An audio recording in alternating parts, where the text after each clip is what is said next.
Hola, buenas tardes. Este vídeo es un poco imprevisto, pero bueno, me ha parecido fascinante lo que acabo de leer y lo quería compartir. Y es que yo tengo una asignatura que se llama Literatura Castellana y ahora mismo estamos trabajando los poemas de Lope de Vega y he leído uno que se llama Soneto de repente, que es uno de los poemas que está dentro de la antología del Siglo de Oro. Y me ha parecido increíble por dos razones. La primera es por el tema principal del que trata, que es la metapoesía, es decir, poesía hablando de poesía.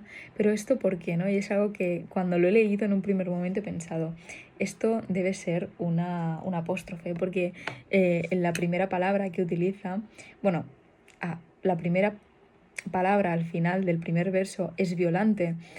Y esto me ha parecido algo curioso.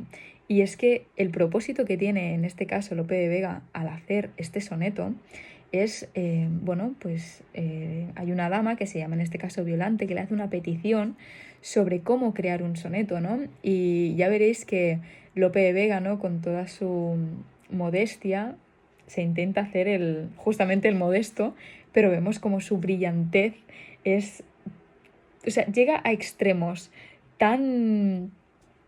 Bueno, es que no lo puedo describir, ya lo veréis, ¿vale? Para que os situéis un poco, un soneto son dos cuartetos y dos tercetos, es decir, que en general son 14 versos. Estos 14 versos, en los primeros dos cuartetos, tienen una rima de ABBA, ABBA, y la segunda parte, ¿no? Que serían los tercetos, tiene una rima de DCD, CDC. Ahora dejaré una foto de lo que es el propio soneto para que veáis cómo está distribuido, podemos decir, ¿no? Porque ahora cuando lo lea no creo que se diferencien las cuatro partes, digamos. Pero es que es increíble, ¿vale? Lo voy a leer y ahora lo veréis.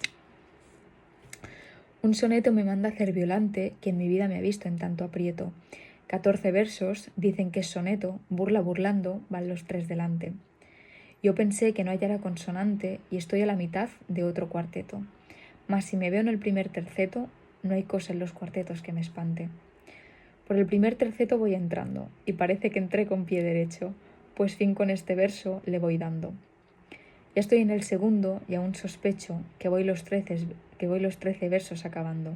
Con tachi son 14 y está hecho. Es que es increíble, o sea, porque si tenemos un poco en cuenta, ¿no? Presente toda la obra anterior y posterior de Lope de Vega, nos daremos cuenta que en realidad podríamos decir que es un diario su obra, ¿no? Aquí justamente lo tenía apuntado, que es como... O sea, los temas que trata, digamos que su fuente de inspiración es justamente su propia vida, ¿no? Es decir, que su obra sería como una autobiografía. Lo que se dice de que toda filosofía es una autobiografía, pues aquí podríamos decir algo así. ¿Por qué? Pues porque en casi todas sus obras describes pues, sus estados emocionales de más trascendencia o sus estados de existencia pues más simples.